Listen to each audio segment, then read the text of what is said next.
Good morning to all. आज हम दोबारा शुरू करने जा रहे हैं अपना नया टॉपिक और आज हम एक नया सब्जेक्ट स्टार्ट कर रहे हैं जो कि एनाटॉमी एंड फिजियोलॉजी।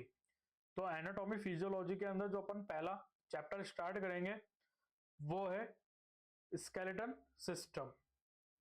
ठीक है, कौन सा स्टार्ट कर रहे हैं अपन? स्टार्ट कर रहे हैं स्केलेटन सिस्टम। ठीक है, जो स्केलेटन सिस्टम होता है इसका पूरा नाम मस्कुलोस्केलेटन सिस्टम होता है। बट अपन इस चैप्टर को दो पार्ट के अंदर डिवाइड कर दिया, एक स्केलेटन सिस्टम, दूसरा मस्कुलर सिस्टम। तो आज अपन शुरू करने जा रहे हैं स्केलेटन सिस्टम।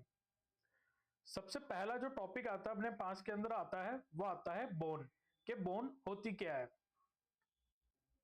ठीक है, bone are specialised, highly vascular, constantly changing and mineralized connective tissue. They are hard, resilient, and have enormous regenerative capacity.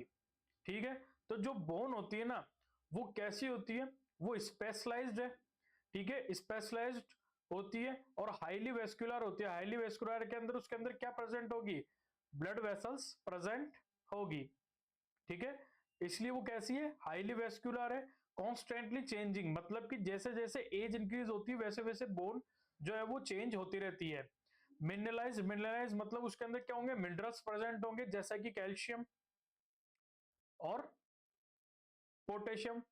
ठीक है, विटामिन डी, काफी चीजें आती हैं जो किसके अंदर प्रेजेंट होती है? बोन के अंदर प्रेजेंट होंगी। साथ में ये कैसा टिश्यू होता है? ये कनेक्टिव टिश्यू होता है, क्योंकि ये क्या करेगा? एक ऑर्गन को दूसरे ऑर्गन से जोड़ने का काम करेगा, साथ में एक बोन दूसरी बोन से जुड़ी हुई होगी, तो ये कनेक्टिव टिश्यू होता है। ठीक है, दे आर हार्ड। ठीक है, कैसा होगा? हार्ड होगा और वापस पुनः भरने की कैपेसिटी होगी। मतलब ये कैसा होगा?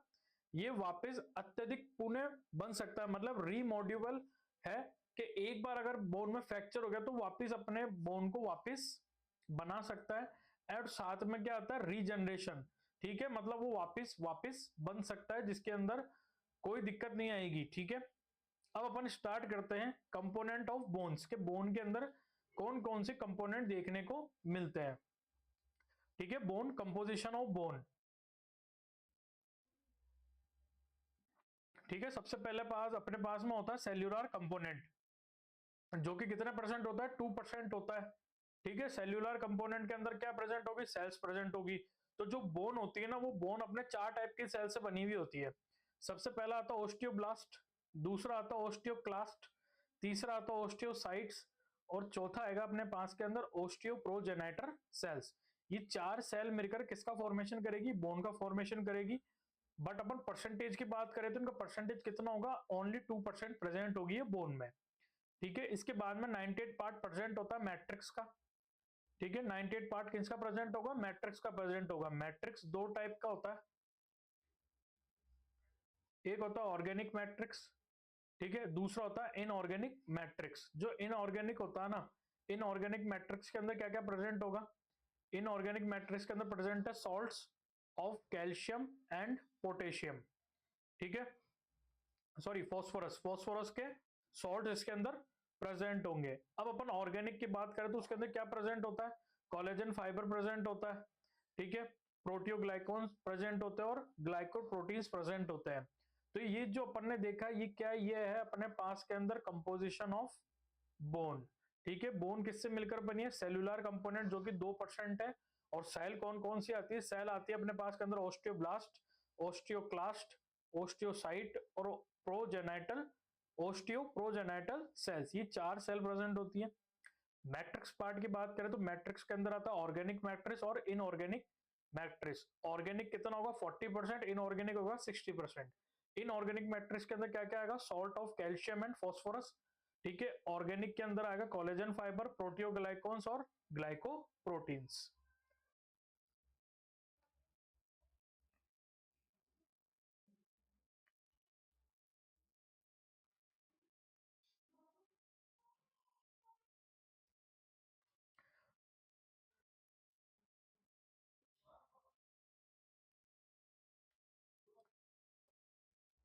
ठीक है, अब अपन बात करते हैं ग्रॉस स्ट्रक्चर ऑफ बोन। ठीक है, ग्रॉस स्ट्रक्चर ऑफ बोन का मतलब आता है डीप स्ट्रक्चर ऑफ बोन। ठीक है, ग्रॉस स्ट्रक्चर का मींस क्या होगा? डीप डीप स्ट्रक्चर,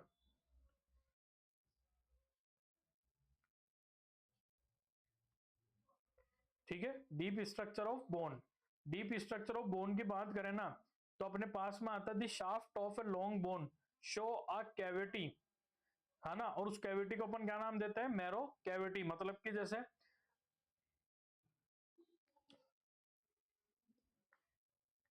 अपने पास के अंदर डायग्राम है, ये किसका डायग्राम है, ये बोन का ग्रॉस स्ट्रक्चर है, ठीक है, इसके अंदर दो एंड है, ये आ गया अपर एंड और ये आ गया इसकी शाफ्ट, ठीक है, इसको अपन ने क्या बोला, शाफ्ट बोला है। तो यहां पर लिखा हुआ है the shaft has a long bone, ठीक है, show a cavity called marrow cavity. मतलब जो लॉन्ग बोन की जो शाफ्ट होती है ना, उसके अंदर एक कैविटी प्रेजेंट होती है, उस कैविटी को अपन ने क्या नाम दिया, मैरो कैविटी नाम दिया। तो मैंने आपको बताया ये तो हो गया इसका एंड, और यहां से शुरू होती है इसकी शाफ्ट। तो ये जो कैविटी है ना, ये वाली, इस कैविटी को अपन ने क्या नाम दिया है, मैरो कैविटी, ठीक है। क्या नाम दिया इसको, नाम दिया अपन ने marrow cavity. Marrow cavity will sorry marrow cavity wall is made up of hard dense material called compact bone. मतलब कि जो मैरो कैविटी की जो वॉल होती है ना, ये वाली, ये इनर वाली जो वॉल है, ये जो मैं बना रहा हूं, ये वाली जो वॉल है ना, ये किसकी बनी हुई होती है, कॉम्पैक्ट बोन की बनी हुई होती है। और कॉम्पैक्ट बोन कैसी होती है, हार्ड, ठीक है, कॉम्पैक्ट बोन कैसी होती है, हार्ड बोन होती है, ठीक है, समझ गए ना, ये वाली, ये लेयर,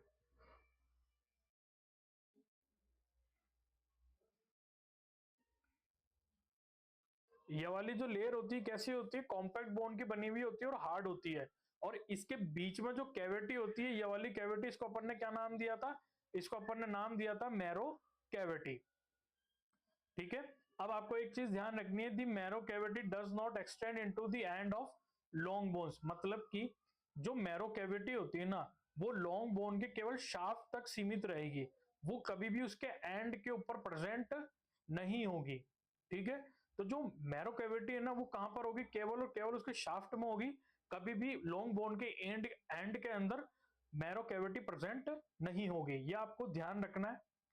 इस पे स्टार बना लेते हैं अपन, ठीक है। इसके बाद में अपन बात करते हैं, the end of bones are filled with tiny rods of plates of bones with numerous space in between look like sponge bone, ठीक है। मतलब कि क्या हुआ, जो अपना एंड होता है ना, इस वाले एंड को, ये होता है लॉन्ग बोन का एंड, ये होती है लॉन्ग बोन की शाफ्ट, ठीक है, ये होगी शाफ्ट, ये हो गए इसके एंड्स, ठीक है। तो आपको इसके अंदर देखो ये छोटे छोटे स्ट्रक्चर दिखाई दे रहे होंगे, ये वाले।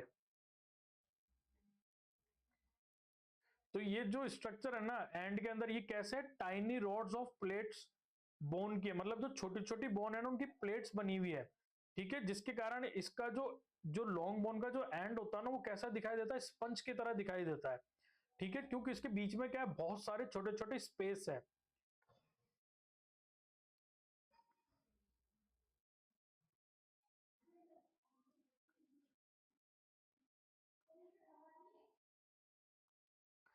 ठीक है, इसके बीच में क्या होता है, बहुत सारे छोटे छोटे छेद होते हैं, जिसके कारण जो जो लॉन्ग बोन का जो एंड होता है ना, उसकी अपीयरेंस कैसे होती है, स्पंज की तरह होती है, इसलिए अपन उसको क्या बोलते हैं, स्पंज बोन के नाम से भी जानते हैं, ठीक है।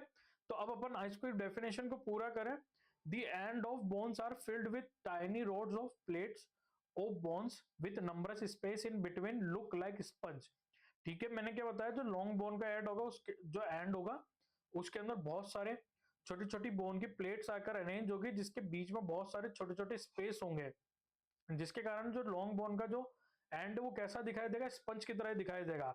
इस कारण अपन क्या होगा, this kind of bone is called spongy bone और कैल्केनियस बोन, ठीक है। तो इस कारण ये स्पंज के कारण दिख रही है, स्पंज की जैसी दिख रही है, इसलिए अपन ने इसका नाम क्या रख दिया, स्पंज बोन या फिर कैल्केनियस बोन, ठीक है। अपन जो इस वीडियो के अंदर आगे एक एक स्ट्रक्चर को और डीपली पढ़ेंगे कि स्पंज बोन कैसी होती है, हार्ड बोन कैसी होती है, मैरो कैविटी क्या होती है, पूरा इस चैप्टर को बहुत अच्छे से समझाएंगे अपन इस वीडियो के अंदर।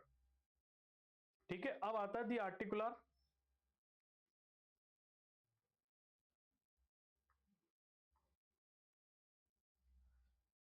दी articular end of a long bone are covered with hyaline cartilage. ठीक है, और हाइलिन कार्टिलेज को अपन क्या बोलते हैं, आर्टिकुलर कार्टिलेज भी बोलते हैं। ठीक है, आपको ये देखना है, ये लॉन्ग बोन है, ठीक है, ये मैंने बताया, ये इसका एंड हो गया।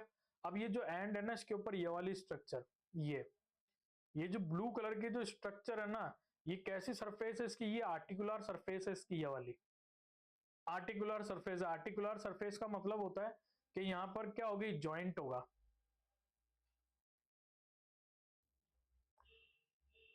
यहां पर क्या प्रेजेंट होगा, जॉइंट प्रेजेंट होगा। और जो ये ब्लू कलर की जो लाइन है ना, ये ब्लू कलर की जो लाइन है ना, इस कार्टिलेज को अपन ने क्या नाम दिया, आर्टिकुलर कार्टिलेज या फिर हाइलिन कार्टिलेज अपन ने इसका नाम दिया है। आर्टिकुलर कार्टिलेज या फिर इसको अपन क्या बोलते हैं, हाइलिन कार्टिलेज। ठीक है, तो ये होती है इसकी articular surface. The entire outer surface is covered by a fibrous membrane called periosteum, called periosteum। ये लाइन सबसे इंपॉर्टेंट है, बहुत ज्यादा इंपॉर्टेंट है, अपन इसको 5 स्टार मार्क करेंगे। ठीक है, तो यहां पर क्या बात हुई है कि जो ये बोन है ना, तो इस बोन के अंदर, ये तो मैंने आपको बताया, ये तो कौन सी सरफेस होगी, आर्टिकुलर सरफेस होगी, जहां पर क्या प्रेजेंट होगा, जॉइंट प्रेजेंट होगा। ठीक है, और अपन ने जो ये ब्लू कलर की लाइन बनाई है ना, इस ब्लू कलर की लाइन को अपन ने क्या नाम दिया था, कॉम्पैक्ट बोन नाम दिया था। ठीक है, तो ये तो इनर लाइन होगी, जो मैरो कैविटी के अंदर इनर की लाइन है। बट जो बोन है ना, उसके पूरे आउटर सरफेस के ऊपर, ये ये यहां से लेके पूरी बोन के ऊपर ये वाली लाइन। ठीक है, एक्सेप्ट कार्टिलेज, आर्टिकुलर कार्टिलेज मतलब आर्टिकुलर कार्टिलेज को छोड़कर, इसको यहां से हटाकर, जो बची हुई पूरी सरफेस है ना, जो बोन की आउटर सरफेस है, उसके ऊपर एक फाइब्रस मेम्ब्रेन की एक लेयर चढ़ी हुई होती है, जिसको अपन ने क्या नाम दिया, पेरिओस्टियम। क्या नाम दिया अपन ने, उसको नाम दिया पेरिओस्टियम। ठीक है, आई बात समझ में। जो मैरो कैविटी के अंदर जो लेयर है, उसका नाम दिया अपन ने कॉम्पैक्ट बोन। और जो बोन के चारों तरफ जो आउटर, सबसे आउटर जो सरफेस है, उसको नाम दिया पेरिओस्टियम। और पेरिओस्टियम कहां पर प्रेजेंट नहीं होगी, आर्टिकुलर कार्टिलेज के ऊपर या आर्टिकुलर सरफेस के ऊपर प्रेजेंट नहीं होगी। ठीक है, और जो लॉन्ग बोन का जो एंड होता है, उसके अंदर छोटे छोटे टाइनी प्लेट्स आपस में जुड़ी हुई होती है, जिसके अंदर बहुत सारे एयर गैप्स होते हैं, जिनको अपन ने क्या नाम दिया, स्पंज बोन नाम दिया। और जो एंड होता है, उसके ऊपर एक कार्टिलेज प्रेजेंट होता है, और इस कार्टिलेज के द्वारा एक बोन दूसरी बोन से ज्वाइंट बनाती है। इसको अपन ने नाम दिया हाइलिन कार्टिलेज या आर्टिकुलर कार्टिलेज। और इस सरफेस को क्या बोलेंगे, इस सरफेस को अपन बोलेंगे आर्टिकुलर सरफेस। ठीक है, अब अपन बात करते हैं inner lining of marrow cavities form by endosteum. ठीक है, तो जैसे है ना, ये जो बाहर की जो लेयर थी ना, ये वाली बाहर की लेयर, ये बाहर की लेयर को तो अपन ने क्या नाम दे दिया था, इस बाहर की लेयर को तो पेरियोस्टेम नाम दे दिया था। बट ऐसी एक लेयर अंदर भी तो होगी, मतलब जो ये मैरो कैविटी है ना, इसके अंदर कॉम्पैक्ट बोन है, ये वाली जो ये ब्राउन कलर की दिख रही है। ठीक है, ये कॉम्पैक्ट बोन है, इसके अंदर भी एक लेयर प्रेजेंट होगी, ये रेड कलर की बनाते हैं अपन। तो ये जो रेड कलर की जो लेयर है ना, इसको अपन ने क्या नाम दिया, इसको नाम दिया अपन ने एंडोऑस्टियम। ठीक है, आई बात समझ में। पेरियोस्टियम जो बोन के सबसे आउटर साइड में है, और एंडोस्टियम जो बोन की सबसे इनर साइड में है। और इन दोनों के बीच में क्या प्रेजेंट है, कॉम्पैक्ट बोन प्रेजेंट है। और सबसे बीच के अंदर जो कैविटी बनती है, इसको अपन ने क्या नाम दिया, इसको अपन ने नाम दिया मैरो कैविटी। ठीक है, और जो मैरो कैविटी होती है ना, वो हाईली वेस्कुलर होती है, क्योंकि उसके अंदर क्या प्रेजेंट होगा, बोन मैरो प्रेजेंट होगा। ठीक है, अब अपन आगे बात करते हैं पेरियोस्टियम की। ठीक है, तो पेरियोस्टियम क्या है, outer most surface of bone. क्या मतलब, जो बोन के सबसे आउटर के अंदर जो सरफेस है ना, उसको अपन ने क्या नाम दिया, उसको नाम दिया पेरी ओस्टियम। ठीक है, तो पेरिओस्टियम की डेफिनेशन अगर अपन देखें, the external surface of any bone as rule covered by a membrane called periosteum. ठीक है, जो पेरिओस्टियम है ना, ये कैसी होती है, ये एकदम कंटिन्यूअस होगी, और रूल का मतलब हो गए एक नियमित रूप से होगी। ठीक है, कैसी होगी, एक नियमित रूप से।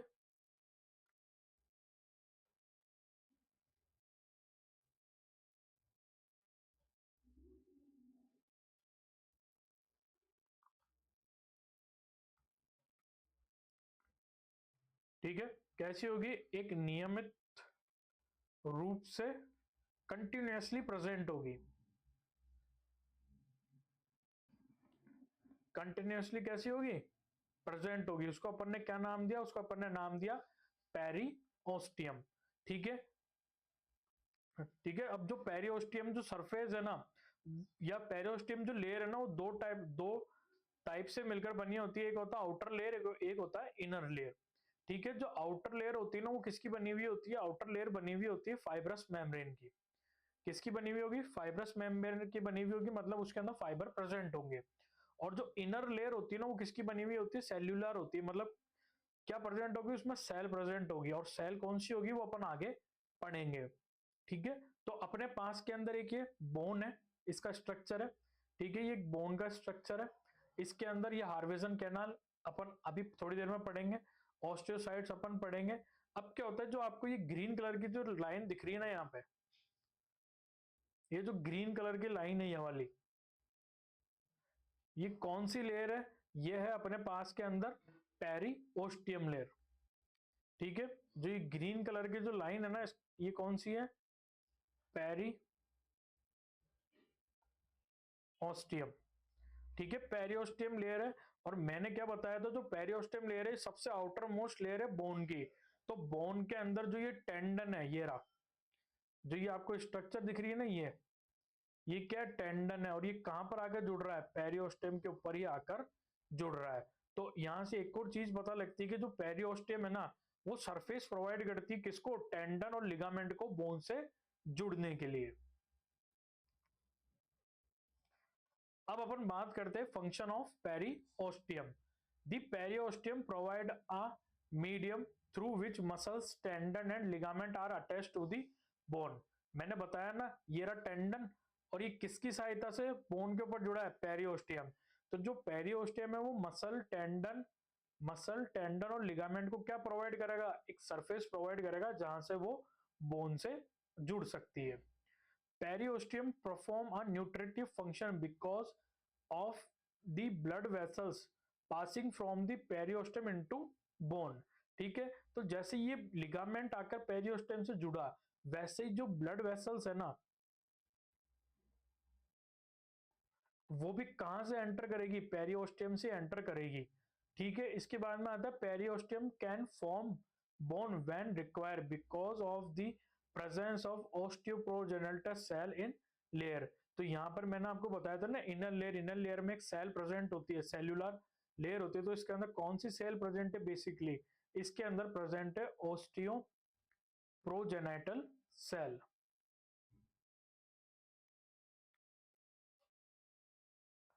ठीक है, ऑस्टियोप्रोजेनेटल सेल प्रेजेंट है पेरिओस्टियम के इनर लेयर के अंदर।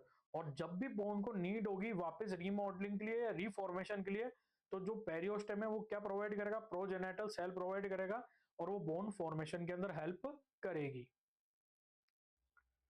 अब अपने पास में आता है second part, cellular component in bone, के बोन के अंदर कौन कौन सी सेल्यूलर स्ट्रक्चर देखने को मिलती है। जो ये ए नंबर का जो स्ट्रक्चर है ना, ए नंबर का स्ट्रक्चर कौन सा है, ये है अपने पास के अंदर ऑस्टियोसाइट। ठीक है, जो बी नंबर का जो स्ट्रक्चर है, ये अपने पास के अंदर कौन सा है, ये है अपने पास के अंदर ऑस्टियोब्लास्ट। और जो ये सी नंबर की जो स्ट्रक्चर है, ये है अपने पास के अंदर ओस्टियोक्लास्ट। कौन सी है, ओस्टियोक्लास्ट है। ठीक है, ए जो आपको ये वाली स्ट्रक्चर दिख रही है, ये कौन सी है, ये है ऑस्टियोसाइट। ठीक है, ये है ऑस्टियोब्लास्ट, और ये वाली है अपने पास के अंदर ओस्टियोक्लास्ट। ठीक है, अपन पढ़ते हैं इनको वन बाय वन। तो सबसे पहले अपन बात करते हैं ओस्टियोब्लास्ट के बारे में कि जो ओस्टियोब्लास्ट है वो क्या करती है। तो ध्यान रखना, दीज आर लार्ज सेल, सबसे बड़ी जो सेल्स होती है ना वो कौन सी सेल्स होती है, ओस्टियोसाइट सेल्स होती है। Their nucleus is round and slightly eccentric place, मतलब जिसका जो केंद्रक होगा ना वो सेंटर से हल्का सा साइड में होगा। ठीक है, तो कहाँ है ओस्टियोब्लास्ट, ये रही अपने पास के अंदर ओस्टियोब्लास्ट। जो बी नंबर की है ना अपने पास के अंदर, ये कौन सी ये है, ये वाली जो बी है, ये कौन सी ओस्टियोब्लास्ट है। तो देखो ये लार्ज सबसे बड़ी यही दिख रही है यहाँ पर। ठीक है, और जो इसका जो न्यूक्लियस है ना वो कैसा, राउंड राउंड न्यूक्लियस है, और जो सेंटर है उससे क्या है, साइड के अंदर है। ठीक है, तो इसका जो फंक्शन होता है ना, अब अपन इसके फंक्शन की बात करें, they are responsible for the synthesis of organic matrix. जो बोन का जो ऑर्गेनिक मैट्रिक्स है ना, ठीक है, बोन का ऑर्गेनिक मैट्रिक्स कौन सा होता है, बोन का जो ऑर्गेनिक मैट्रिक्स है, ऑर्गेनिक मैट्रिक्स के अंदर तीन नाम पढ़े थे अभी अपन ने थोड़ी देर पहले। सबसे पहला पढ़ा था कोलेजन फाइबर, क्या पढ़ा था, सबसे पहला पढ़ा था कोलेजन फाइबर। दूसरा अपन ने पढ़ा था प्रोटियोग्लाइकॉन्स, प्रोटियोग्लाइकॉन। ठीक है, लास्ट के अंदर अपन ने पढ़ा था ग्लाइकोप्रोटीन। ठीक है, जो ये तीनों जो है ये कहां से रिलीज होता है, ये कहां से बनते हैं, ये कौन सिंथेसिस करता है, ये सिंथेसिस करता है ओस्टियोब्लास्ट।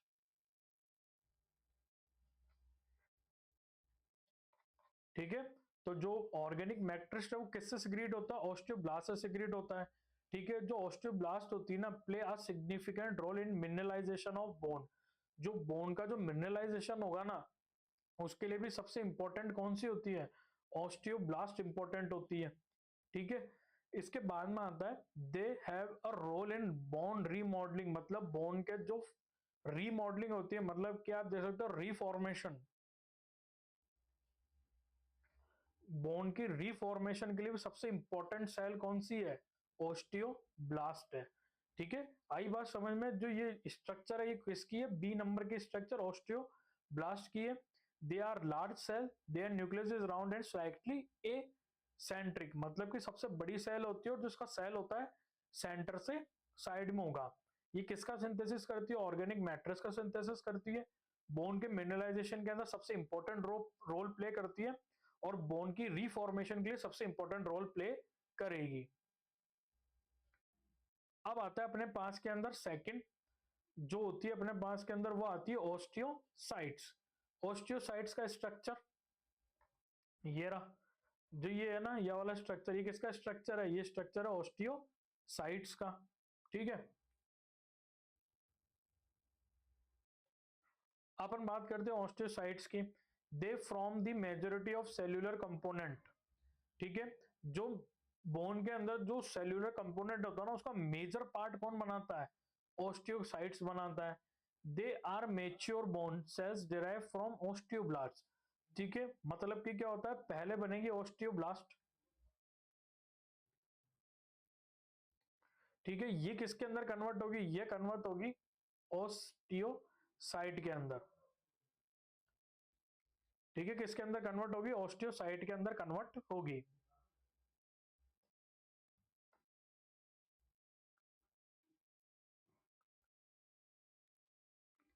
ठीक है, तो पहले क्या बनेगा, ऑस्टियोब्लास्ट बनेगा, वो कन्वर्ट हो जाएगा ऑस्टियोसाइट के अंदर।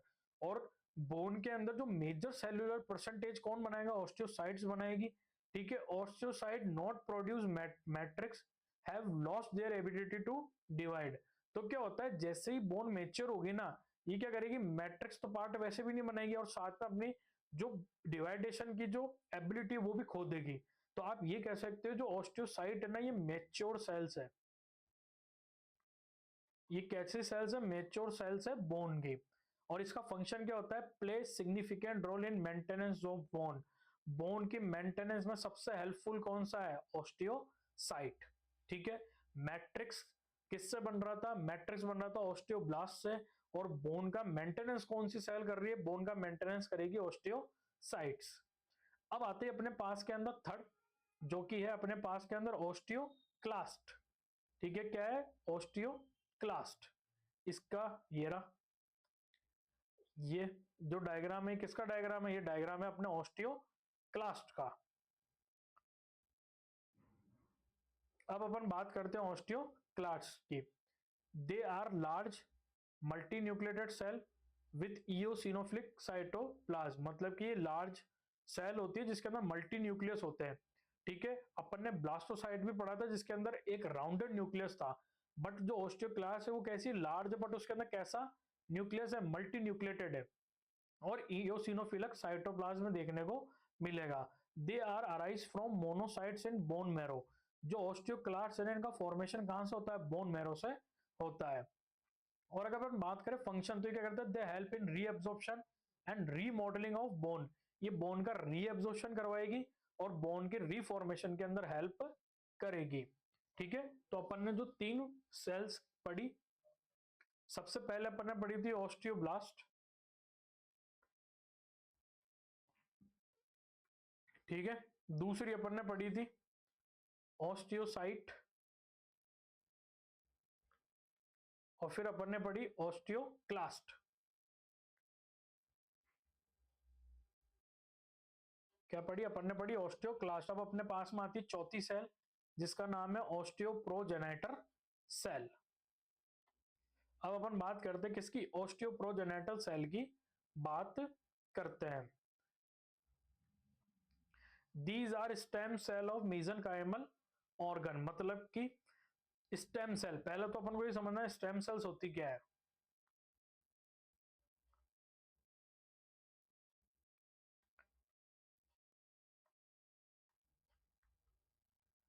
ठीक है, स्टेम सेल्स होती है जिनसे आगे चलकर मेच्योर सेल्स का फॉर्मेशन होता है। ठीक है, किसका फॉर्मेशन होता है, मेच्योर फॉल्स का फॉर्मेशन, मैच्योर सेल्स का फॉर्मेशन होता है, वो कहलाती है स्टेम सेल्स। ठीक है, आपने सुना होगा कि आजकल स्टेम सेल प्रिजर्व करके रखते हैं जिससे नए ऑर्गन बन जाते हैं। तो स्टेम सेल्स कौन सी सेल्स होती है जिनसे मेच्योर सेल या मेच्योर ऑर्गन का फॉर्मेशन कर सकते हैं, वो होती है स्टेम सेल्स। तो क्या होता है, जो ऑस्टियोप्रोजेनेटल्स होती है ना, ये कैसी होती है, स्टेम सेल्स होती है बोन की। ठीक है, जो ऑस्टियोप्रोजेनेटल सेल है कैसी सेल्स है, ये स्टेम सेल्स है बोन की। They convert themselves into osteoblast whenever there is need of bone formation. ठीक है, तो जो ऑस्टियोप्रोजेनेटल सेल्स होती है ना,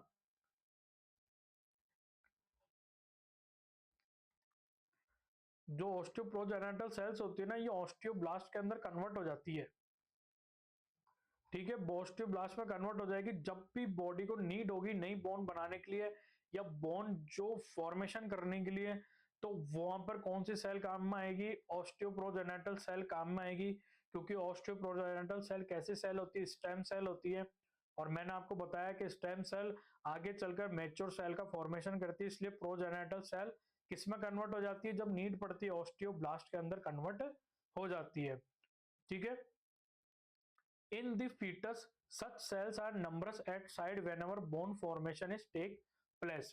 ठीक है, फीटस मतलब जो बेबी होता है, जो मदर के वूम के अंदर डेवलप हो रहा होता है, तो उस वूम के अंदर या उस फीटस के अंदर ये इनका जो अमाउंट होता है ना, वो बहुत सारा होता है। क्यों होगा, क्योंकि वहां पर क्या फॉर्मेशन हो रहा होता है, बोन का फॉर्मेशन हो रहा होता है। ठीक है, अब आता है यहाँ पर अडल्ट की बारी। In adult person over surface on both periosteum और एंडोस्टियम। ठीक है, मैंने आपको थोड़ी देर पहले बताया था कि जो पेरियोस्टियम है ना, वो दो लेयर से मिलकर बना होता है, एक होती है फाइब्रस मेम्ब्रेन, दूसरी होती है सेल्यूलर मेम्ब्रेन।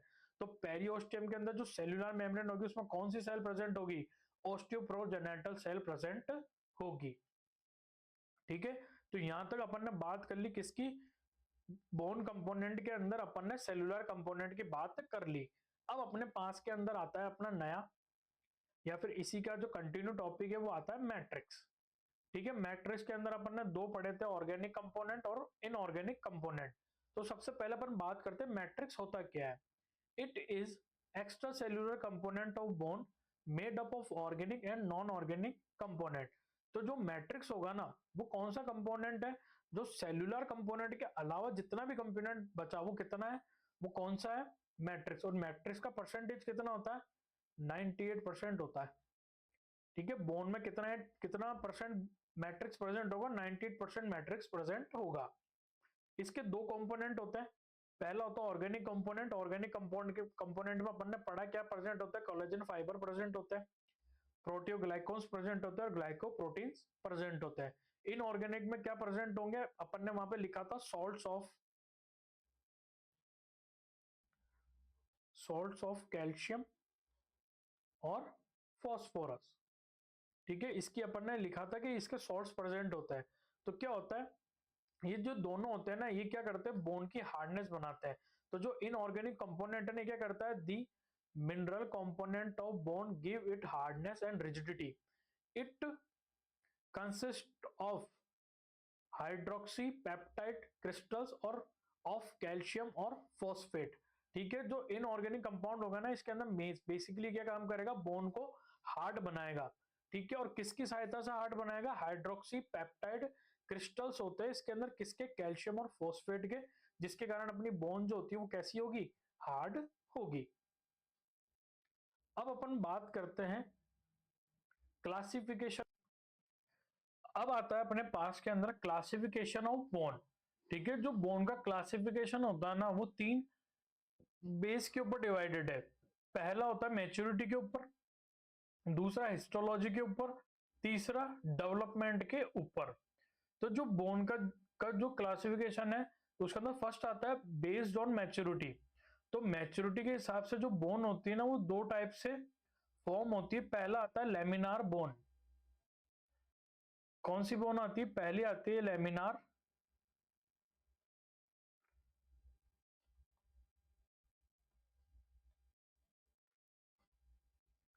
पहली आती है अपने पास के अंदर लेमिनार बोन, और दूसरी अपने पास के अंदर आएगी वूवन बोन। ठीक है, इसके बाद में आता है बेस्ड ऑन हिस्टोलॉजी। हिस्टोलॉजी के अकॉर्डिंग बोन जो होती है वो दो टाइप की होती है। एक होती है अपने पास के अंदर कॉम्पैक्ट बोन, और दूसरी अपने पास के अंदर आएगी स्पंजी बोन, जो कि अपन ने थोड़ी देर पहले डिस्कस करी थी। इसके बाद के अंदर आती है अपने पास के अंदर, इसके बाद में आएगी अपने पास के अंदर based on manner of development. Manner of development के आधार पर जो बोन होती है, सबसे पहला आता है कार्टिलेजियस बोन, कार्टिलेज बोन। ठीक है, और दूसरी अपने पास के अंदर आएगी मेम्ब्रेनर मेम्ब्रेनस बोन, या फिर मेम्ब्रेन बोन। ठीक है, तो बेस्ड ऑन मैच्योरिटी के आधार पर लेमिनार बोन और women bone, based on histology के आधार पर कॉम्पैक्ट बोन और spongy bone, based on manner of development के आधार पर कार्टिलेज बोन और मेम्ब्रेनस बोन। ठीक है, तो इनको अब अपन वन बाय वन करके आगे अच्छे से पढ़ते हैं। सबसे अपन पहले बात करते हैं based on maturity of bone. तो मैच्योरिटी ऑफ बोन के अंदर जो सबसे पहला आता है वो आता है लेमिनार बोन। और लेमिनार बोन को अपन किस नाम से जानते हैं, अडल्ट बोन के नाम से जानते हैं। कि जो लेमिनार बोन होती है वो कौन सी बोन होती है, वो अडल्ट बोन होती है। मतलब जो बोन मेच्योर हो गई ना, उसके अंदर कौन सी स्ट्रक्चर प्रेजेंट होगी, लेमिनार स्ट्रक्चर प्रेजेंट होगी, जिसके बारे में अभी अपन बात करते हैं। तो इसकी बात करें, the structure of any bone of an adult made up of laminar. ठीक है, और लेमिनार का मतलब क्या होता है, लेमिनार का मतलब होता है लेयर।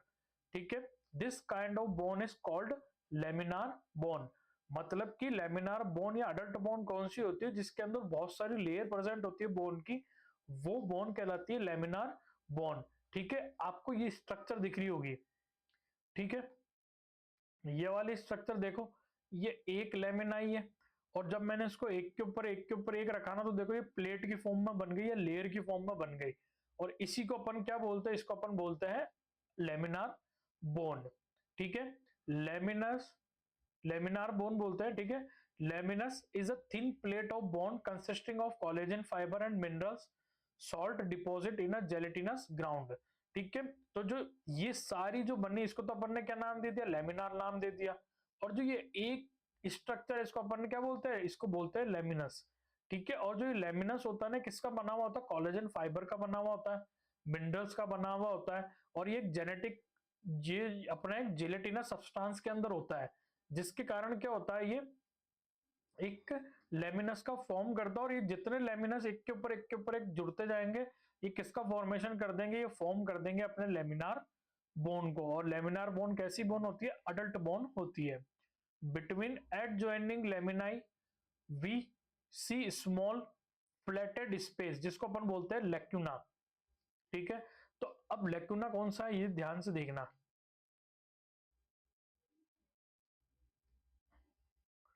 ये एक लेमिनाई हो गया, दूसरा हो गया, तीसरा हो गया, चौथा हो गया। इसके बीच के अंदर जो ये वाली जो लाइन है ना, जो मैं बना रहा हूं पेन से, इसको और डार्क कर देते हैं अपन।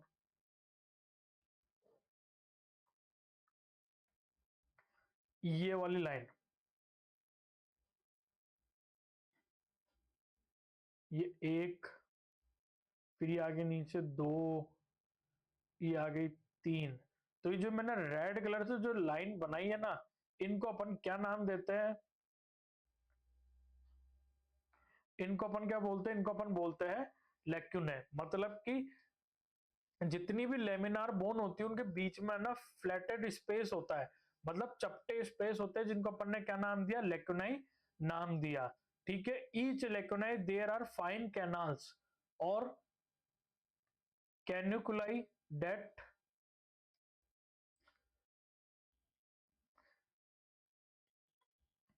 each lacunae there are fine canals और caniculi that communicate with each other, जिसको अपन बोलते हैं लेक्यूने। ठीक है, कैसे, ये तो हो गए बीच बीच के अंदर, ये तो हो गए लेक्यूने। अब ये एक दूसरे से जिससे कम्युनिकेट करेंगे ना, तो इसके बीच बीच में फाइन कैनाल्स होगी। ठीक है, तो अब इसकी अगर अपन स्ट्रक्चर अच्छे से देखें ना, ये वाली, तो इसके अंदर क्या है, जो ये बीच बीच में जो ये बनी हुई है ना, ये क्या सेल है, और ये सेल किसके अंदर बनी हुई है, लेक्यूने के अंदर। तो जो लेमिनार बोन के अंदर जो स्पेस बनता है लेक्यूने, उसके बीच में क्या आ जाएगी, ऑस्टियोसाइट सेल्स आ जाएगी, और इसके कारण जो बोन है वो क्या हो जाएगी, कॉम्पैक्ट हो जाएगी, और मजबूत बोन का फॉर्मेशन होगा। ठीक है, अब क्या होता है, एक दूसरे से कनेक्ट होने के लिए, जैसे ये देखना, ये वाला स्ट्रक्चर, इस स्ट्रक्चर में क्या हुआ, मैंने बताया ना कि ये जो लेमिनाई थी, इनके बीच में क्या आ गई, ऑस्टियोक्लास्ट साइट्स आ गई। ठीक है, तो मैंने इसको यहां से लिया और ये शो किया आपको। तो ये तो रही अपने पास के अंदर ऑस्टियोसाइट्स। ठीक है, और ये रहा बीच के अंदर एक लेक्यून है, ये दूसरा लेक्यून है। तो अब एक लेक्यून है दूसरे लेक्यूने से जो इससे कनेक्ट होता है ना, उसको अपन ने क्या नाम दिया, उसको अपन नाम दिया कैनेक्यूलाई। ये वाले, ये कैनेकुलाई के एक लेमिनाई दूसरे लेमिनाई से कनेक्ट करने के लिए एक कैनाल का यूज करता है, जिसका नाम क्या होता है, कैनेकुलाई। वापिस समझाता हूं, ये मैंने यहां से ये पार्ट लिया और इसको यहां शो किया, तो ये आ गए अपने पास के अंदर ऑस्टियोसाइट्स। ठीक है, और ये जो स्ट्रक्चर है, ये है लेक्यूने, और लेक्यूने आपस में जिस कैनाल से कनेक्ट हो रहे हैं, एक येरी कैनाल, एक येरी कैनाल, इसको अपन ने क्या नाम दिया, इसको नाम दिया कैनेकुलाई। ठीक है, अब अपन आगे चलते हैं अपनी नेक्स्ट बोन, जिसका नाम है वुवन बोन। वुवन बोन, और वुवन बोन कैसी बोन होती है, न्यूली फॉर्म बोन होती है। मतलब न्यूली जो नई बोन बनती है ना, वो कैसे होती है, वुवन बोन होगी। Newly form bone does not have a laminae structure, मतलब जो वुमेन बोन या न्यूली बोर्न जो होगी ना, उसके अंदर जो लेमिनाई स्ट्रक्चर नहीं होगी, मतलब लेयर स्ट्रक्चर नहीं होगी। The collagen fibre are present in bundle that appears to run randomly in different direction. ठीक है, तो कैसे होंगे, तो जो ये जो फाइबर्स होंगे ना, वो आपस के अंदर गुथे हुए होंगे, बंडल्स बनाए हुए होंगे, मतलब गुथे हुए होंगे, और अलग अलग डायरेक्शन में होंगे। ठीक है, और एक दूसरे के अंदर गुथे हुए होंगे, तो जिसके कारण क्या होगा, इनसे एक बंडल बनेगा। और बोन कैसे दिखाई देगी, एक बंडल की तरह दिखाई देगी, तो उसको अपन बोलते हैं वुवन बोन। ठीक है, आई होप आपको समझ में आई होगी दोनों बोन्स। अब अपन बात करते हैं सेकंड, बेस्ड ऑन हिस्टोलॉजी, के हिस्टोलॉजी के आधार पर कौन कौन सी बोन होती है। तो सबसे पहला आता अपने पास के अंदर कैंसिलस बोन, और कैंसिलस बोन को अपन ने क्या नाम दिया था, स्पंजी बोन नाम दिया था। मैंने आपको जब थोड़ी देर पहले ये वाला स्ट्रक्चर पढ़ाया था,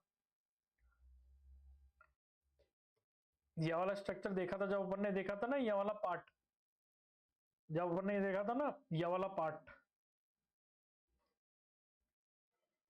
इसको अपन ने क्या बोला था, स्पंजी बोन बोला था। ठीक है, तो अब अपन इसको यहां पर वापस लिखेंगे।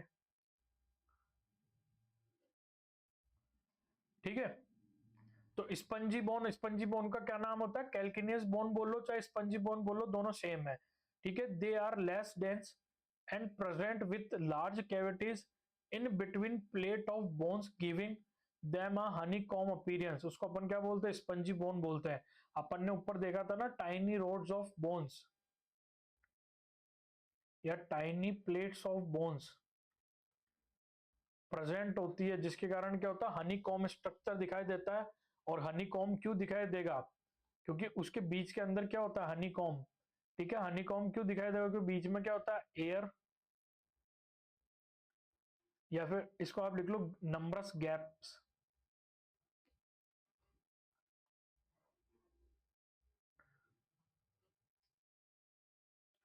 के बीच बीच में बहुत सारे गैप्स प्रेजेंट होते हैं, जिसके कारण जो बोन होती है ना वो कैसे दिखाई देगी, स्पंज की तरह दिखाई देगी।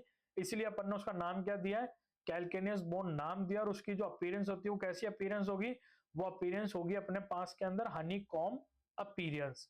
ठीक है, this type of bone is present inner to the compact bone and support to the bone marrow. ठीक है, अपन ने पढ़ा था ना, एक तो कहां पर प्रेजेंट होगी, बोन के एंड पे प्रेजेंट होगी, और बोन मैरो कैविटी के अंदर प्रेजेंट होगी, जो सपोर्ट करेगी मैरो कैविटी को। अब मैं आपको इसका स्ट्रक्चर समझाता हूं एक बार। ठीक है, तो जो ये बी एम लिखा है ना यहाँ पर, ये वाला, ये बी एम, तो बी एम का क्या मतलब है, यहाँ पर बी एम का मतलब है बोन मैरो। बी एम का मतलब है यहाँ पर बोन मैरो। ठीक है, अब आपको दिख रहा होगा ये एक नंबर स्ट्रक्चर। ठीक है, तो जो एक नंबर स्ट्रक्चर है ना, एक, इसको अपन बोलेंगे ट्रेबेक्युलाई।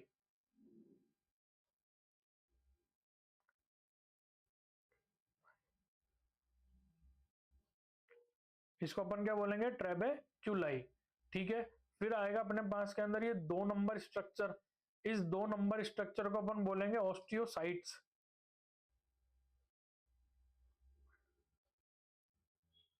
ठीक है, अब आता तीन नंबर, ये रहा तीन नंबर स्ट्रक्चर। जो तीन नंबर स्ट्रक्चर है ये कौन सी सेल्स है, ये है फैट सेल्स। ठीक है, तीन नंबर जो है वो है फैट सेल्स। इसके बाद में आता चार। ठीक है, एक दो तीन ये रहा, और चौथा कहाँ है भाई, ठीक है ये रहा चार नंबर। और जो चार नंबर है ये क्या है, ये है लेमिनाई।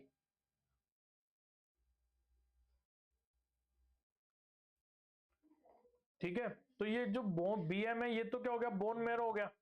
ठीक है, ये बी एम ये हो गया पूरा यहां से यहां तक का बोन मैरो। एक नंबर हो गया ये ट्रेबेकुलाई, आगे बात करेंगे ट्रेबेकुलाई क्या होता है। यहाँ पर आ गई ऑस्टियोसाइट्स, ये आ गई फैट सेल्स, और ये आ गई लेमिनाई। तो अब अपन अगर इस बोन को अगर अपन देखें ना तो कैसे दिख रहा है, हनीकॉम अपीयरेंस है। तो ये कौन सी बोन है, यह स्पंजी बोन या कैल्केनियस बोन है। ठीक है, तो जो अपन ने जो फर्स्ट व्यू है ना, ये है इसका सिमेटिक रिप्रेजेंटेशन। ये कौन सा है, ये है अपने पास के अंदर सिमेटिक रिप्रेजेंटेशन। ठीक है, और स्पंजी बोन का ये दूसरा है, जो कि है फोटो माइक्रोग्राफ।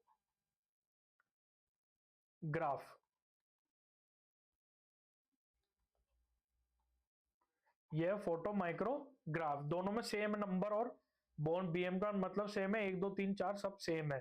ठीक है, बस दोनों के अंदर जो पिक्चर का व्यू है उसका फर्क है। अब अपन बात करते हैं स्ट्रक्चर ऑफ कैल्केनियस बोन की। जो स्ट्रक्चर होती है वो कैसी होती है, कैल्केनियस bone is made up of a mesh work of bony plates और रोड्स कॉल्ड ट्रेबेकुलाई। ठीक है, तो जो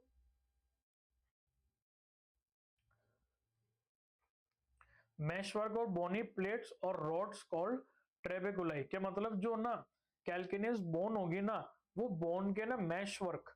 ठीक है, मैश वर्क जो प्लेटें होती है ना, प्लेटें उनसे मिलकर बना हुआ होगा या फिर रॉड से मिलकर बना होगा, जिसको अपन ने क्या नाम दिया, ट्रेबेकुलाई.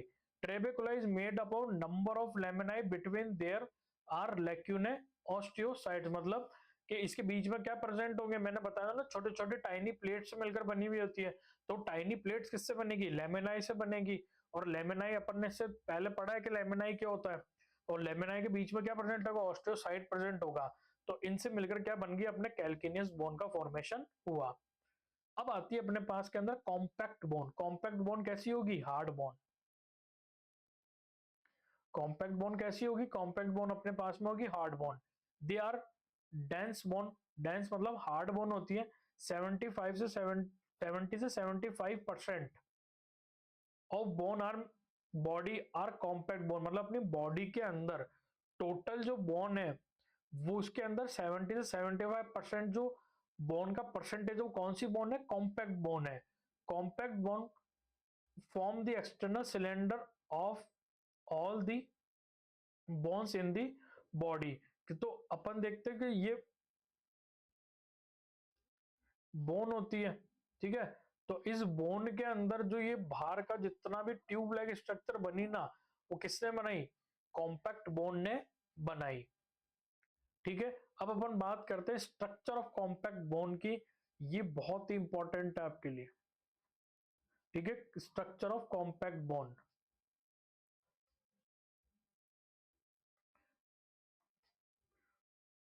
This type of bone is also made up constrict laminae. Most of the laminae are arranged in the form of concentric ring that surrounds marrow. और इस marrow या जो इस ring को बोलते हैं अपन Haversian canal, present at the center of each ring.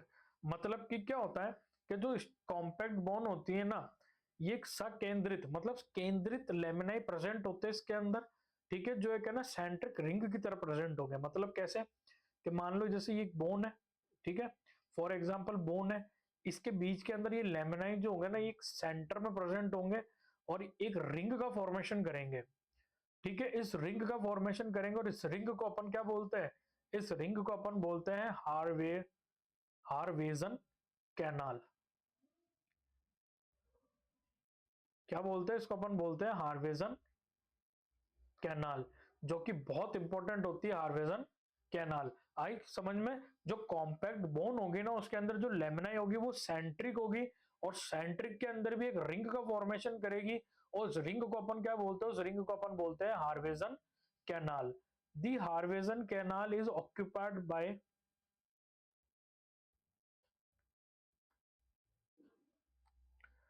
The Harvesan canal is occupied by blood vessels, nerve fiber and some cells.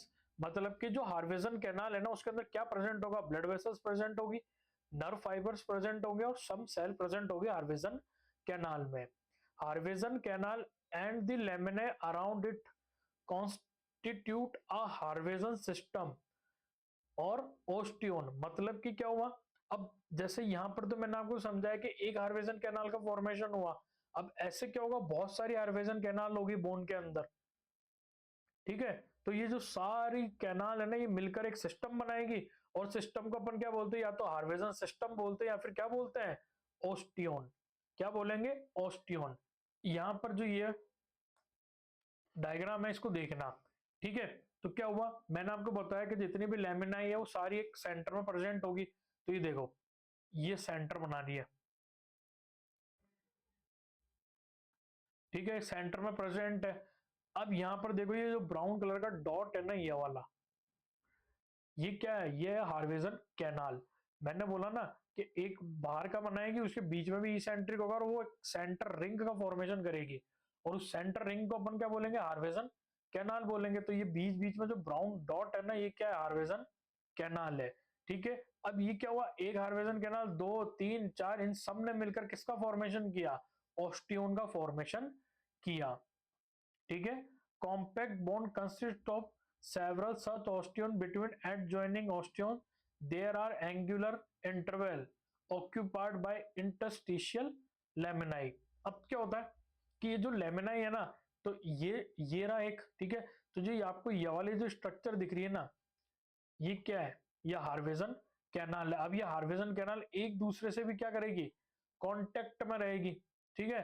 तो ये जब एक दूसरे से कांटेक्ट में होती है ना, तो जो इनके बीच में जो ये वाली कैनाल बनी ना, इन कैनाल को अपन ने क्या नाम दिया, इसको कैनाल को अपन ने नाम दिया कैनाल ऑफ वॉकमैन। क्या नाम दिया, कैनाल ऑफ वॉकमैन। क्या नाम दिया इसको, नाम दिया अपन ने कैनाल ऑफ वॉकमैन। आई बात समझ में? क्या हुआ कि जितनी भी कॉम्पैक्ट बोन होती है वो एक लेमिनाई का फॉर्मेशन करती है, और लेमिनाई सेंटर के अंदर इसेंट्रिक होते हैं और एक सेंटर रिंग का फॉर्मेशन करते हैं, और उस रिंग को अपन ने नाम दिया हार्वेजन कैनाल। ठीक है, क्या नाम दिया, हार्वेजन कैनाल नाम दिया। और बहुत सारी हार्वेजन कैनाल मिलकर एक सिस्टम का फॉर्मेशन करती है जिसको अपन ने बोला ऑस्टियन। ठीक है, और एक हार्वेजन कैनाल, वन हार्वेजन कैनाल कनेक्टेड होती है सेकेंड हार्वेजन कैनाल से, किसके द्वारा, वॉकमैन कैनाल के द्वारा। ठीक है, तो ये जो स्ट्रक्चर होती है किसकी स्ट्रक्चर है, कॉम्पैक्ट बोन की स्ट्रक्चर है। अब अपने पास के अंदर खत्म होते हैं कंपोनेंट, खत्म हो गए बोन के कंपोनेंट, खत्म हो चुके। अपन ने मैट्रिक्स पढ़ लिया, सेलुलर कंपोनेंट पढ़ लिया, अपन ने मैच जो मैच्योरिटी ऑफ बोन थी, क्या ना, based on maturity, based on histology, based on manner of development, जो क्लासिफिकेशन ऑफ बोन था, ठीक है, वो क्लासिफिकेशन ऑफ बोन खत्म हो चुका है कि कितने टाइप की बोन होती है। अपन ने उसके अंदर स्पंजी बोन पढ़ लिया, कॉम्पैक्ट बोन पढ़ लिया, ठीक है, अपन ने लेमिनार बोन पढ़ लिया, वोवन बोन पढ़ लिया, कार्टिलेजियस बोन पढ़ लिया, और मेम्ब्रेनस बोन पढ़ लिया। अब अपन बात करेंगे यहां से एक और इंपॉर्टेंट टाइप्स ऑफ बोन की, ऑन द शेप, ठीक है, on the basis of shape. ठीक है, bones can be classified into the classification according to shape. सबसे पहले आती है लॉन्ग बोन, फिर आती है शॉर्ट बोन, फिर आती है फ्लैट बोन, फिर आती है इनरेगुलर बोन, और फिर आती है न्यूमेटिक बोन। तो इन पांच को अपन आगे पढ़ते हैं। सबसे पहले अपन बात करेंगे कौन सी बोन की, लॉन्ग बोन की। तो ये रही अपने पास में फोटो लॉन्ग बोन की। तो आपको जो ये वाला जो स्ट्रक्चर दिख रहा है, इसको अपन ने नाम दिया इपिफाइसिस। ठीक है, इसको क्या नाम दिया, इपिफाइसिस। ये यहां से लेके यहां तक का जो स्ट्रक्चर है इसको नाम दिया डाइफाइसिस। और डाइफाइसिस को दूसरा अपन क्या बोलते हैं, शाफ्ट। क्या बोलते हैं, शाफ्ट बोलते हैं। ठीक है, इन इपिफाइसिस के जस्ट नीचे ये जो स्ट्रक्चर है ये वाली, इसको अपन ने नाम दिया इपिफाइजियल कार्टिलेज, और इपिफाइजियल कार्टिलेज के नीचे है मेटाफाइसिस। ठीक है, दोनों साइड प्रेजेंट होंगे। तो ये एक एंड हो गया बोन का, ये हो गया दूसरा एंड बोन का। इन दोनों को अपन बोलेंगे एपिफाइसिस, और इन को बीच वाले को अपन बोलेंगे शाफ्ट और डाइफाइसिस। ठीक है, अब अपन बात करते हैं लॉन्ग बोन की। Long bone are those bone in which length exist than width. मतलब कि जो लॉन्ग बोन होगी ना, इनकी लंबाई ज्यादा होगी, इनकी लंबाई ज्यादा होगी, और चौड़ाई क्या होगी, कम।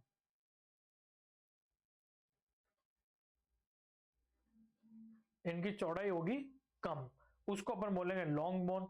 ईच लॉन्ग बोन प्रेजेंट है ट्यूबुलर शाफ्ट और टू एंड्स। हर लॉन्ग बोन के अंदर एक ट्यूब की तरह शाफ्ट प्रेजेंट होगी, जिसके बीच में क्या भरी हुई होती है, बोन मैरो भरा हुआ होता है, और दो एंड प्रेजेंट होंगे, एक एंड ये रहा, दूसरा एंड ये रहा। इसके अंदर दो एंड होंगे जिनको अपन ने बोला epiphysis. Shaft is made up of compact bone which enclose a large cavity in center known as medulla cavity। ये जो कैविटी, इसको अपन ने बोन मैरो कैविटी भी बोला था, और इसको क्या नाम दे रहे हैं अपन, मेडुला कैविटी भी बोल सकते हैं।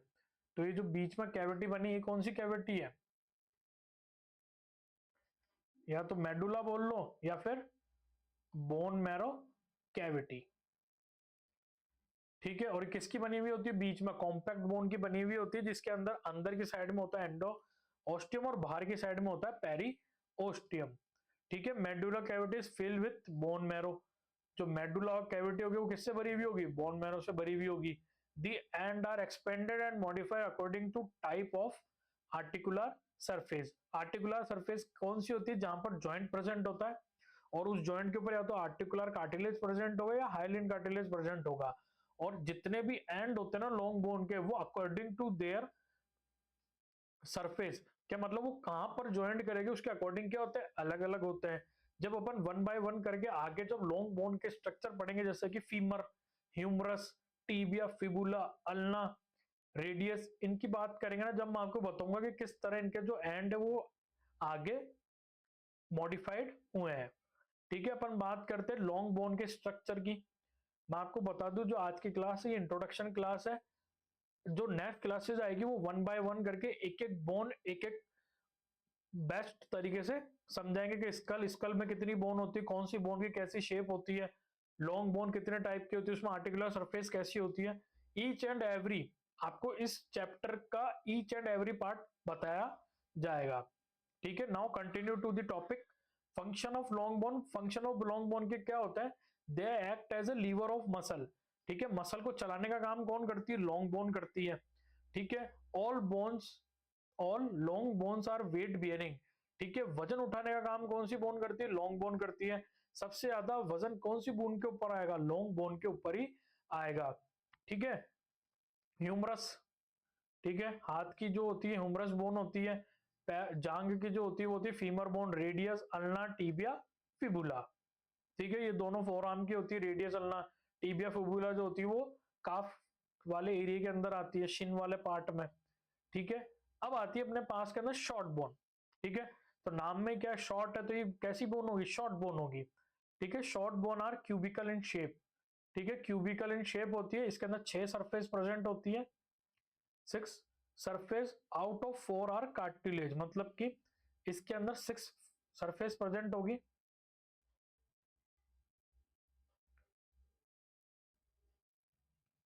6 सरफेस प्रेजेंट होती है जिसमें अंदर जो 4 सरफेस होगी ना वो होगी आर्टिकुलर सरफेस।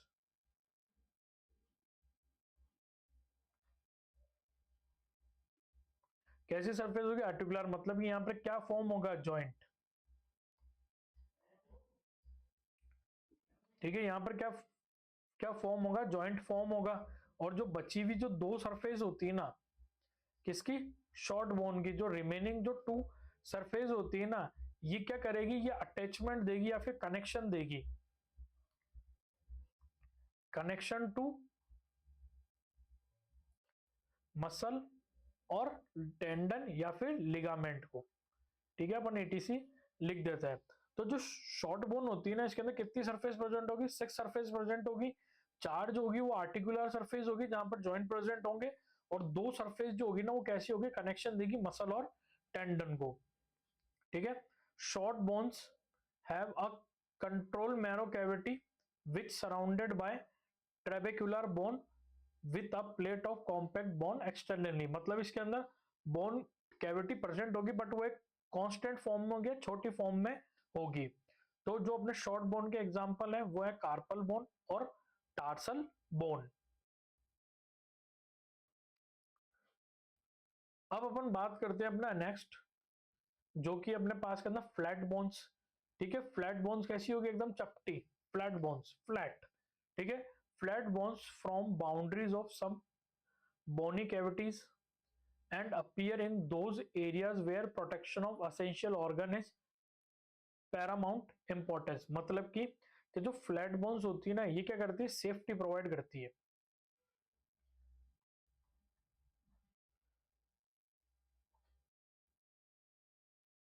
ये क्या प्रोवाइड करती है, सेफ्टी प्रोवाइड करती है। एग्जाम्पल होता है पैराइटल बोन जो कि स्कल बोन होती है, फ्रंटल बोन स्कल बोन होती है, रिब्स जो थोरेसिक केज होता है उसके अंदर आती है रिब्स, स्टर्नम जो सामने जो दिखती है ये वाली बोन ये कौन सी, स्टर्नम है। स्कैपुला जो शोल्डर की जो बोन होती है वो होती है स्कैपुला। ये सारी कौन सी बोन होती है, ये सारी बोन होती है फ्लैट बोन, जो कहीं ना किसी इंपॉर्टेंट स्ट्रक्चर को क्या करती है, सेफ्टी प्रोवाइड करती है। जैसे पैराइटल बोन है, ठीक है, पैराइटल बोन और फ्रंटल बोन ब्रेन को देगा, जो रिब्स है वो लंग्स और अपने हार्ट को बचाएंगे, स्टर्नम हार्ट को बचाती है, स्कैपुला जो है वो पोस्टीरियरली लंग्स को और हार्ट को बचाती है। अब आता है अपने पास के अंदर नेक्स्ट बोन। नेक्स्ट बोन जो है वो है अपने पास के अंदर इनरेगुलर बोन।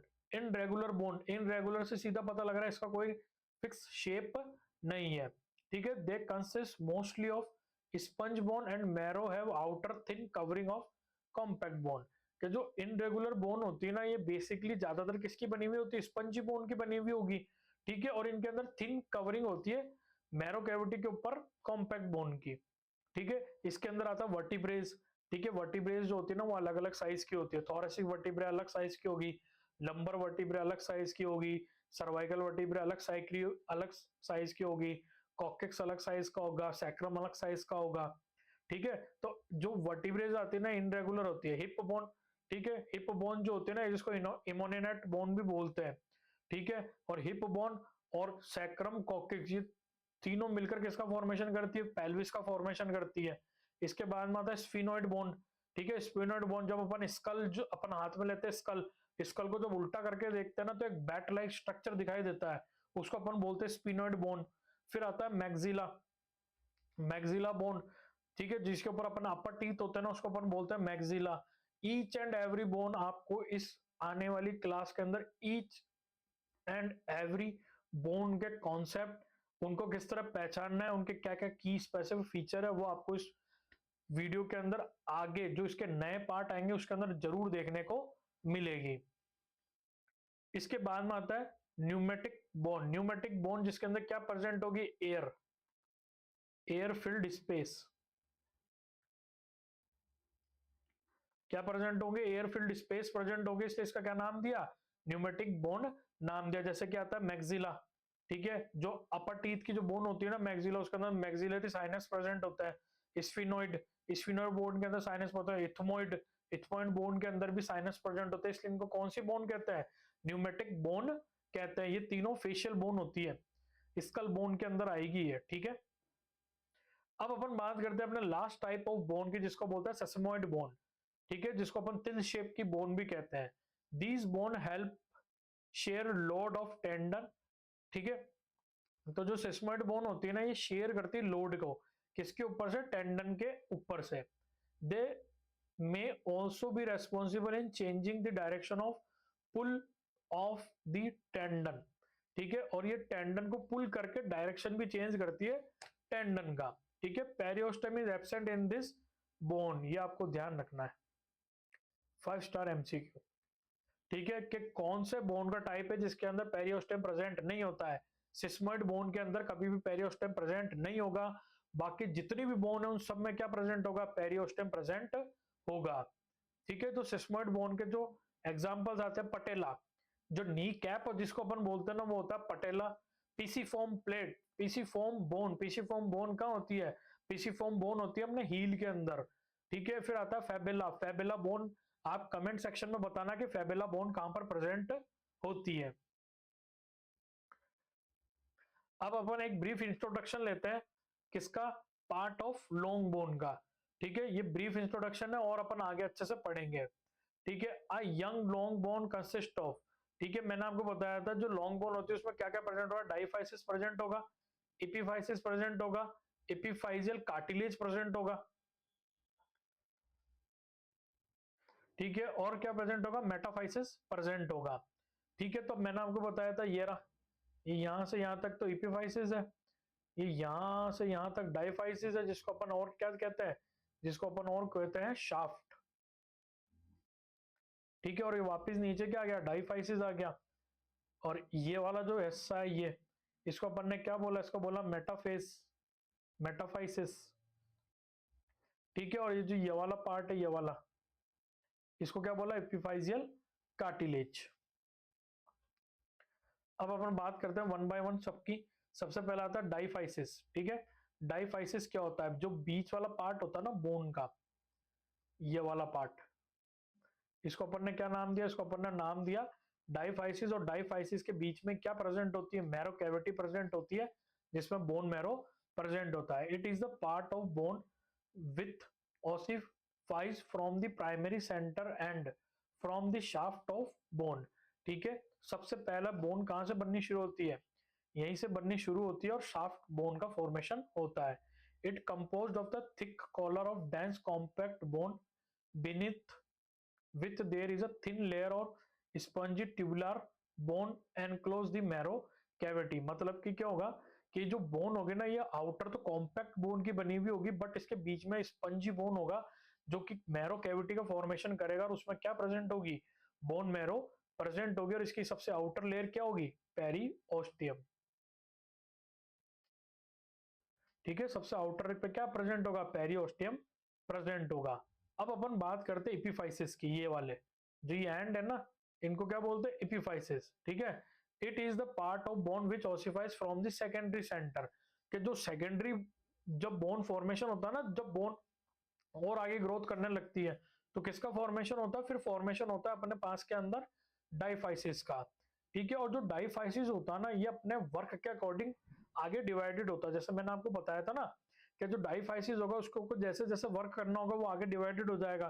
तो सबसे पहला आता है अपने पास के अंदर प्रेशर एपिफाइसिस। ये क्या करेगा, वेट ऑफ बॉडी, ठीक है, transmit weight of the body, protect the epiphysis cartilage. ठीक है, ये एपिफाइसिस कार्टिलेज को बचाएगा और बॉडी के वेट को ट्रांसफर करेगा। तो इस टाइप के जो एपिफाइसिस प्रेजेंट होते हैं ना, वो कहां प्रेजेंट होंगे, हेड ऑफ फीमर और हेड ऑफ ह्यूमरस के अंदर प्रेजेंट होंगे।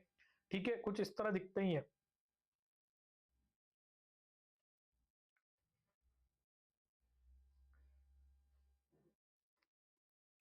इस तरह दिखाई देगी। तो जो ये वाला जो हिस्सा बना ना, ये कौन सा एपिफाइसिस कहलाएगा, ये कहलाएगा प्रेशर एपिफाइसिस। ठीक है, प्रेशर एपिफाइसिस क्यों, क्योंकि यहाँ पर पूरे बोन का वेट आ रहा है और पूरी पूरी बॉडी का वेट आ रहा है, जिसके कारण ये कैसा है, प्रेशर एपिफाइसिस। फिर आता है ट्रैक्शन एपिफाइसिस। ट्रैक्शन का मतलब क्या होता है, किसी चीज को पुल करना। तो ये मसल पुल करने के काम में आएंगे। जैसे आता है ट्रोकेंटर ऑफ फीमर और ट्रोकेंटर ऑफ ह्यूमरस।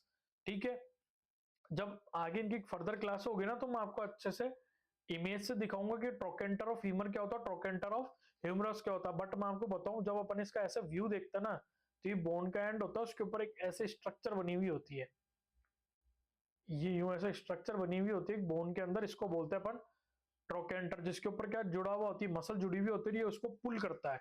जैसे मैंने मेरा हाथ को ना कहा कि हाथ को ऊपर उठाओ, तो मैंने ना, मेरे ब्रेन ने सिग्नल दिया, मसल ने जो मसल ने पुल करी बोन को, बोन ऊपर आ गई, हाथ ऊपर आ गया, हाथ वापस नीचे चल गया। तो ये किससे जुड़ी हुई है, ट्रोकेंटर से जुड़ी हुई है। तो ये होता है ट्रैक्शन एपिफाइसिस। इसके बाद में आता है एटाविस्टिक एपिफाइसिस।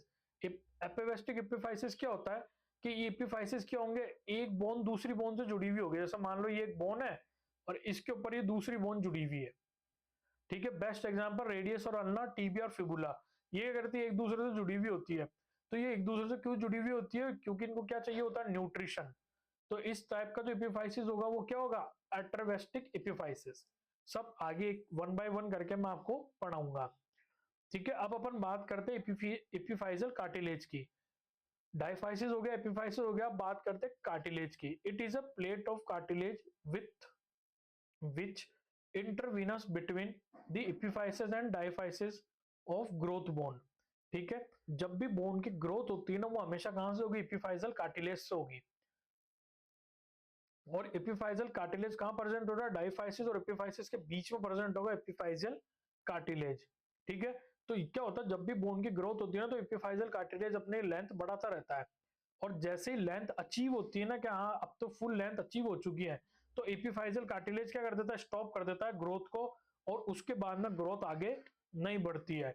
तो अपन बात करें कि अगर बोन है, उसके जो लंबाई बढ़ने का जो कारण है वो कौन सा होता है, एपिफाइजल कार्टिलेज होता है। एपिफाइजल कार्टिलेज ने जैसे ही अपना काम करना बंद किया और बोन अपनी लंबाई बढ़ाना बंद कर देगी। अब आता है अपने पास के अंदर मेटाफाइसिस।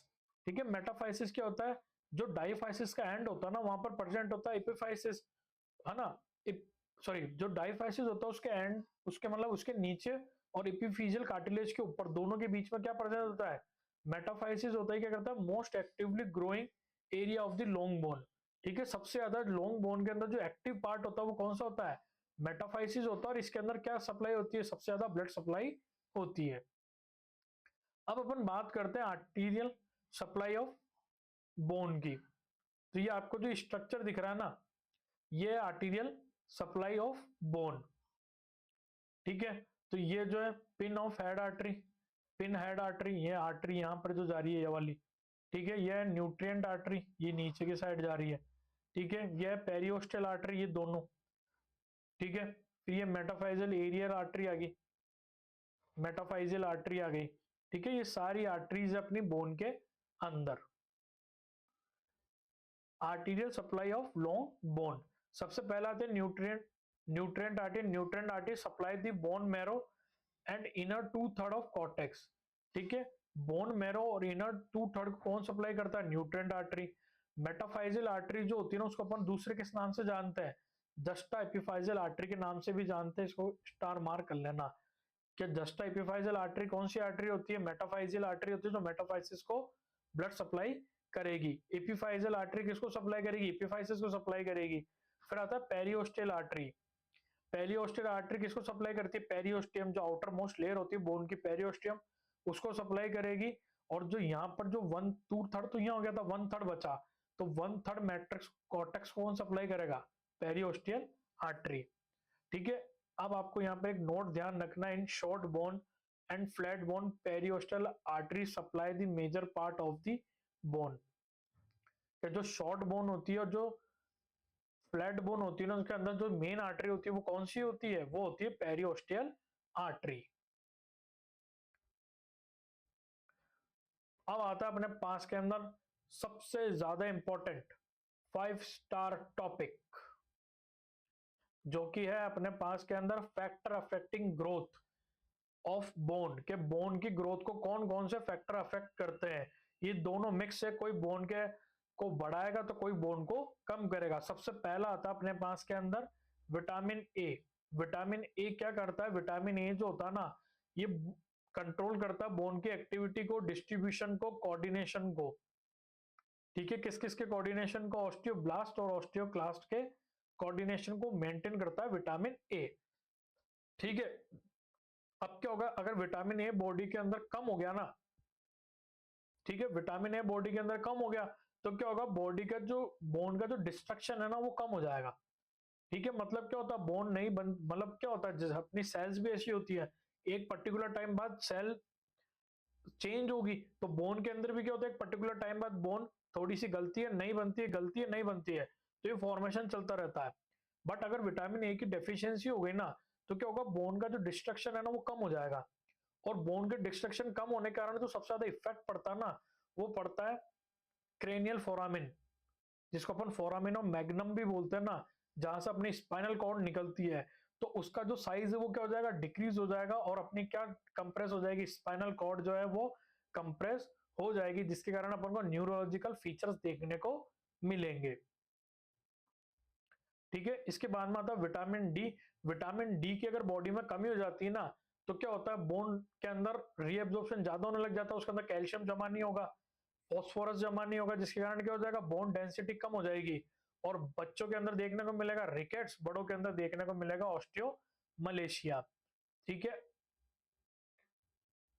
अडल्ट के अंदर क्या देखने को मिलेगा, अडल्ट के अंदर तो देखने को मिलेगा ऑस्टियो मलेशिया,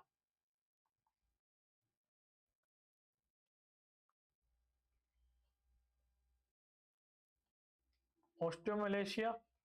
और बच्चों के अंदर, चिल्ड्रन में क्या देखने को मिलेगा, रिकेट्स, क्या देखने को मिलेगा, रिकेट्स देखने को मिलेगा। अब आता है अपने पास के अंदर विटामिन सी। जो विटामिन सी होता है ना, ये क्या करता है, फॉर्मेशन करता है इंट्रासेल्युलर मैट्रिक्स का। और विटामिन सी की अगर कमी हो गई ना, तो production, decrease production of trabeculae on the diaphyseal size और एपिफाइजियल कार्टिलेज, ठीक है। तो क्या हो जाएगा, ट्रेबेकुलाई का जो अमाउंट है वो कम हो जाएगा। और ध्यान रखना, वुंड के अंदर जो सबसे हेल्पफुल जो विटामिन होता है ना, वो होता है विटामिन सी, ठीक है। विटामिन सी वुंड केयर के अंदर सबसे ज्यादा यूजफुल होता है, क्योंकि विटामिन सी इनहांस करता है वुंड की केयर को। अब आते हैं कुछ हॉर्मोन्स, कुछ हॉर्मोन्स आते हैं अपने पास के अंदर जो अफेक्ट करते हैं ग्रोथ को। सबसे पहला आता है ग्रोथ हार्मोन, ठीक है, जो ग्रोथ हार्मोन होता है ना, कहां से निकलता है? पिट्यूटरी ग्लैंड से निकलता है। ठीक है, पिट्यूटरी, और पिट्यूटरी के अंदर भी कहां से? Anterior pituitary, anterior pituitary gland से निकलता है ग्रोथ हार्मोन। अब क्या होगा, ग्रोथ हार्मोन ज्यादा निकलेगा ना, तो ग्रोथ हार्मोन के कारण क्या होगा, एपिफाइजल कार्टिलेज अपना काम ज्यादा करेगा, मेटाफाइजल अपना काम ज्यादा करेगा। बच्चे में क्या देखने को मिलेगा? जायंटिज्म, मतलब नॉर्मल से इंक्रीज साइज देखने को मिलेगा, size increase size than normal. मतलब वो बच्चा जब 7वीं 8वीं क्लास में होगा ना, तो वो होगा 6.5 7 फुट का, तो उसको अपन क्या बोलेंगे? जाइंट। तो जाइंटिज्म जो होता है वो किसके कारण देखने को मिलता है? Over production of growth hormone के कारण। ठीक है, इसके बाद में आता है पैराथॉर्मोन। जो पैराथॉर्मोन होता है ना, वो पैराथायरॉइड ग्लैंड से निकलता है। ठीक है, जिसके अंदर आता है थायराइड ग्लैंड। सबसे पहला जो आता है ना, पहला आता है अपने पास के अंदर thyroid stimulating hormone. Thyroid stimulating hormone के बाद में निकलता है पैराथॉर्मोन्स। ठीक है, ये क्या करेंगे? इंक्रीज कर देंगे रीअब्जॉर्प्शन ऑफ कैल्शियम को बोन से, जिसके कारण बोन क्या हो जाएगी? Softening of bone. ये क्या कॉज कराते हैं? Softening, softening of bone. मतलब कि क्या होगा, अब अगर किसी के पैराथॉर्मोन बढ़ गया ना, तो वो कैल्शियम को ना निकालने लग जाएगा बोन से, जिसके कारण बोन कैसी होने लग जाएगी? सॉफ्ट होने लग जाएंगी, और हाईली चांसेस है बोन क्या हो जाएगी? फ्रैक्चर। इसके बाद में आता है कैल्सिटोनिन। ठीक है, कैल्सिटोनिन कहां से निकलता है? कैल्सिटोनिन निकलता है थायराइड ग्लैंड से। और कैल्सिटोनिन क्या करता है?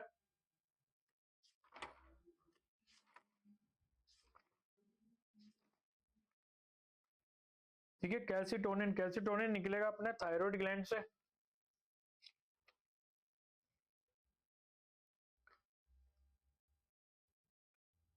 ठीक है, कैल्सिटोनिन निकलेगा थायराइड ग्लैंड से, और क्या करेगा? एब्जॉर्प्शन कराएगा कैल्शियम को बोन के अंदर, जिसके कारण क्या होगी? बोन जो होगी वो मजबूत होगी। तो जो अपन ने ये फैक्टर अफेक्टिंग पढ़े ना, इसके अंदर बोन का रीएब्जॉर्प्शन भी और बोन का डी एब्जॉर्प्शन भी है, कि बोन के यहाँ से निकाल भी रहा है, बोन को कमजोर भी कर रहा है, और बोन को स्ट्रॉन्ग भी कर रहा है, वो दोनों मिक्स है। ठीक है, अब अपन बात करते हैं फंक्शन ऑफ बोन, कि बोन के क्या फंक्शन होता है। पहला, give shape and form the bone body, कि बॉडी को शेप देता है और बॉडी को फॉर्म करता है। Form the centre axis of body, जो अपना बॉडी का जो केंद्र बिंदु है ना, उसको बनाने का काम करती है bone. Transmit weight of the bone, जो बॉडी के जो ऑर्गन है और बॉडी का जो वेट है ना, उसको ट्रांसमिट करने का काम करती है बोन। ठीक है, मसल और टेंडन को अटैचमेंट प्रोवाइड करती है, मेजर ऑर्गन को प्रोटेक्ट करती है। हेमेटोपोइटिक फंक्शन, बॉडी के अंदर ब्लड फॉर्मेशन का काम करती है। जब अपन ब्लड का चैप्टर पढ़ेंगे, जब अपन बात करेंगे ब्लड का फॉर्मेशन कैसा होता है बोन मैरो के द्वारा। ठीक है, तो जो बोन होती है ना, स्पेशली लॉन्ग बोन, उनके अंदर क्या प्रेजेंट होती है? Medulla cavity. मेडुला कैविटी का दूसरा नाम क्या होता है? मेडुला कैविटी का दूसरा नाम होता है मैरो कैविटी। और मैरो कैविटी में क्या प्रेजेंट होगी? बोन मैरो प्रेजेंट होगी। ठीक है, दो टाइप की बोन मैरो होती है, रेड बोन मैरो होती है, व्हाइट बोन मैरो होती है। रेड बोन मैरो से निकलेगा आरबीसी, व्हाइट बोन मैरो से निकलेगा डब्ल्यूबीसी। और ये दोनों मिलकर किसका फॉर्मेशन करेगी? बॉडी में ब्लड का फॉर्मेशन करेगी। और हेमेटोपोइटिक एक्शन को करने के लिए इंपॉर्टेंट हार्मोन कौन सा होता है? इंपॉर्टेंट हार्मोन होता है, जो इंपॉर्टेंट हार्मोन होता है ना, वो होता है अपने पास के अंदर ये हेमेटोपोइटिक हार्मोन, जो कि कहां से निकलता है? किडनी से निकलता है। तो ये इनका क्या करेगा? ब्लड का फॉर्मेशन करेगी। ठीक है, और जो बोन होती है ना, वो स्टोरेज करती है कैल्शियम का।